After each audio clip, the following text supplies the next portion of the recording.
Well, we wonder if sales is being used tonight on those low-level circulations that the Weather Service warned the tornado warning for Okfuskee County on, because there were several of those, and they were looking at the thunderstorm from the mid-level all the way down to the low levels, and there was a lot of circulation, but nothing ever touched the ground. Right now, we just have a severe thunderstorm warning out here to the south and east of Tulsa. The rain's starting to let up on the west side of Tulsa, but currently here is the latest on this storm as it moves through Longtown and Russellville over toward Warner in about the next 22 minutes and eventually over toward Salisaw. Severe thunderstorm warning in effect till 10:45 tonight, and that's going to be for Haskell, McIntosh, Muskogee, and Pittsburgh counties.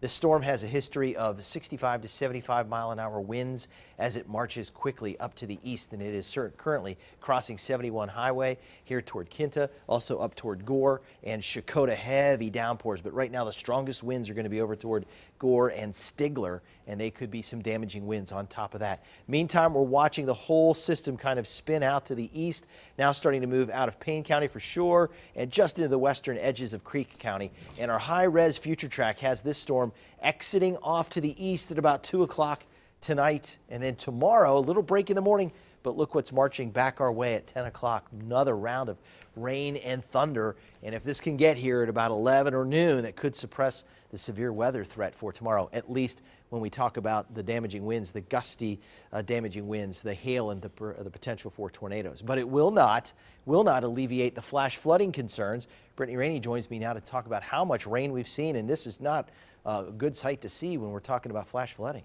No, it's really not. We have numerous flash flood warnings in effect across the areas. We take a look at weather too, even the Oklahoma City area, which they've seen up to about 8 inches of rain over the past couple of days. They have a flash flood warning in effect until 10:30 p.m. tonight. We also have flash flood warnings in effect for Lincoln, Oklahoma, Potawatomi, as well as Seminole County until 10:30 tonight. But here in Green Country, Okfuskee County, you're under a flash flood warning until 12 a.m. You've seen a very heavy rainfall amounts. Okemah in just 3 hours saw nearly 4.5 inches of rainfall, and around 9:30 emergency management was reporting that there was a lot of flash flooding going on in Okemah. Roads and homes were flooded, so they were having to evacuate some people, as well as ping pong ball size hail moving through the area around 8:20. And as these storms continued to move off to the east, we saw those wind gusts up to about 70 to 75 miles per hour.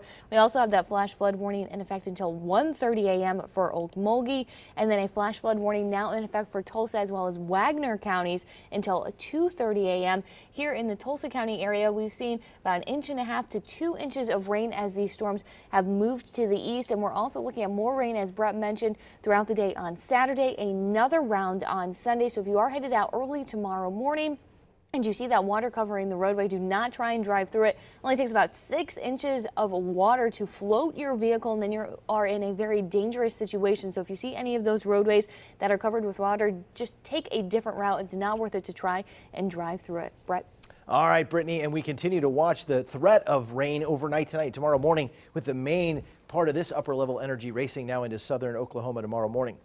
Then tomorrow afternoon, the main threat for severe weather will be out here in western Oklahoma, southwestern Kansas. That's the hot zone. Will put us in a warm zone. We could have more rain and thunder that moves back in, like we showed you from the west, at about 11 a.m. to noon tomorrow afternoon. So overnight tonight, a quiet break at 3 a.m., soggy gray at 8 a.m., but more thunderstorms return by the noon hour, and the rain ends around 5 o'clock, and then we dry out tomorrow night, with the temperatures only reaching around 76 for the high.